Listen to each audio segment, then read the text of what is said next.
Welcome to Suman TV. నేను మీ ఉదయ్. ప్రభుత్వం అందిస్తున్న ₹4 సబ్సిడీని పెంచి ఇవ్వాలనేసి చిత్తూరు జిల్లా మామిడి రైతులు స్థానిక గాంధీ బొమ్మ వద్ద ధర్నా నిర్వహించారు. అలాగే పల్ప్ ఫ్యాక్టరీలు ఇస్తున్న ₹6 ధరని ₹8గా పెంచి ఇవ్వాలనేసి వాళ్ళు డిమాండ్ చేశారు. రైతులకి ఇవ్వాల్సిన బకాయిల్ని వెంటనే చెల్లించాలని వారు డిమాండ్ చేశారు. మరిన్ని విశేషాలను వారి మాటలోనే విందాం. ఈ రోజు ఉమ్మడి చిత్తూరు జిల్లా మామిడి రైతుల పక్షాన అండగా మేమున్నామంటూ ముందుకొచ్చిన print and electronic media, social media అందరికీ కూడా మామిడి రైతు సంఘం ధన్యవాదాలు. ఎందుకంటే మీడియా అనేది ఫోర్త్ ఎస్టేట్. మీరందరూ కూడా రైతుల సమస్యలు ప్రభుత్వానికి తీసుకెళ్లి రైతుల సమస్యలు తీర్చేదిగా మీరు ముందుండాలని కోరుకుంటున్నాం. ఈ రోజు మామిడి రైతు సంఘం చిత్తూరు జిల్లా కమిటీ ఆధ్వర్యంలో హలో మామిడి రైతన్న చలో చిత్తూరు ప్రోగ్రామ్ కి పిలుపునిచ్చాం.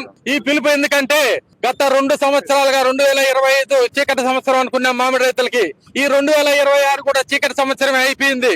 ఎందుకంటే ఈ సంవత్సరంలో గత సంవత్సరం కంటే పెట్టుబడి ఖర్చులు దారుణంగా పెరిగాయి. పెరిగిన పెట్రోల్, డీజిల్, గ్యాస్, ట్రాన్స్పోర్టేషన్, కూలీ ఖర్చులు అన్ని పెరిగాయి. అయితే ప్రభుత్వం రైతులతోనూ రైతు సంఘాలతోనూ చర్చించకుండా ఏకపక్షంగా ₹7.5 చిత్తూరు జిల్లా కలెక్టర్ గారు ప్రకటించారు మామిడి తోతాపురికి. అయ్యే కలెక్టర్ గారిని మేము కూడా ప్రశ్నించాం. ఏకపక్షంగా మీరు ప్రకటించారు. గుజ్జు ఫ్యాక్టరీలతో సిండికేట్ అయ్యి వాళ్ళు చెప్పినట్లే ప్రభుత్వం కూడా నడుచుకుంటుందని మేము ఆరోపించాం. గతంలోనే మేము ఇచ్చిన డిమాండ్లు ఏంటంటే కలెక్టర్ గారికి చాలా డిమాండ్లు ఇచ్చాం. ఆ డిమాండ్ల పైన ఇంతవరకు చర్య తీసుకోలేదు. ప్రస్తుతం కేంద్ర ప్రభుత్వం కూడా తోతాపురి మామిడికి కిలోకి ₹17.47 మద్దతు ధర ప్రకటించింది. మామిడి రైతు సంఘం తరఫున మేము డిమాండ్ ఏంటంటే కేంద్ర ప్రభుత్వానికి కూడా కేంద్ర ప్రభుత్వం ఇచ్చే ప్రతి డబ్బు కూడా ఎలాగైతే రైతు భరోసా డబ్బులు కానీ ఇంకొక డబ్బులు రైతు అకౌంట్ లో డైరెక్ట్ గా కేంద్ర ప్రభుత్వం జమ చేస్తా ఉందో అదే మాదిరి కేంద్ర ప్రభుత్వం ఇచ్చే డబ్బు రైతు అకౌంట్ లోనే డైరెక్ట్ గా జమ చేయాలని మా ప్రధాన డిమాండ్.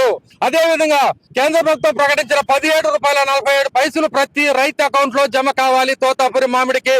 ఎందుకనంటే వీళ్ళు చెప్తున్నారు, స్టేట్ గవర్నమెంట్ చెప్పారు, అయ్యా మేము ₹4 ఇస్తాం సబ్సిడీ, మేము మద్దతు ధర అని చెప్పి వాళ్ళు సబ్సిడీ ధర అని చెప్పారు. ప్రభుత్వానికి ధన్యవాదాలు చెప్పాం. గత సంవత్సరం కూడా 8+4 ₹12 అని ప్రకటించారు ఆంధ్రప్రదేశ్ ప్రభుత్వం. అయితే ఆచరణలో మాత్రం ప్రభుత్వానికి ఎక్కడా చిత్తశుద్ధి లేదు.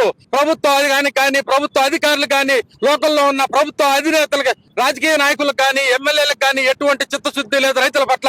ఎందుకంటే వీళ్ళు చెప్పారు మేము ఇప్పుడు ఈ సంవత్సరం కూడా ₹4 ప్రకటించాం కదా, మళ్ళీ ఎందుకు ధర్నాలు చేస్తున్నారు, నిరసనలు చేస్తున్నారు అని కొంతమంది అడిగారు. అయ్యా ఈ గుజ్జు ఫ్యాక్టరీల యాజమాన్యాలకు కానీ వాళ్ళ అసోసియేషన్లకు కానీ ప్రభుత్వాన్ని మేము ప్రశ్నిస్తున్నాం ఈ రోజు. ఎందుకనంటే మీరు ₹4 ఇచ్చి కుడి చేత్తో ₹4 ఇచ్చి ఎడమ చేత్తో ₹4 లాక్కుంటానే లాగా ప్రయత్నిస్తున్నారు. ఎందుకంటే ₹4 మీరు రైతులకు ఇస్తున్నామని చెప్పి ఫ్యాక్టరీలు గుజ్జు రూపంలో మీరు ఎలికి లాక్కుంటే మీరు రైతులకు చేసింది ఎక్కడ ఏమాత్రం లేదు. మీ ప్రభుత్వంలో చిత్తశుద్ధి లేదు. మీరు రైతులకు గిట్టుబాటు ధర కల్పించలేదు. అదే విధంగా జిల్లాలో ఎందుకంటే వీళ్ళు ప్రకటించిన లాస్ట్ ఇయర్ ₹8 ఏ చిత్తూరు జిల్లాలో దాదాపు 40కి పైగా గుజ్జు ఫ్యాక్టరీలు ఉంటాయి. ఏ ఒక్క గుజ్జు ఫ్యాక్టరీ కూడా ₹8 ఇచ్చిన దాఖలాలు లేదు. ₹8 ఇప్పించినామని ప్రభుత్వం గాని, ప్రభుత్వ అధికారులు గాని, ప్రభుత్వ నేతలు గాని ఏ ఒక్కరైనా గానీ ₹8 ఇప్పించామని నిరూపిస్తే ఈ రోజు మామిడి రైతు సంఘం క్లోజ్ చేసుకొని ప్రభుత్వానికి పాలాభిషేకం చేస్తామని కూడా చెప్తున్నాం.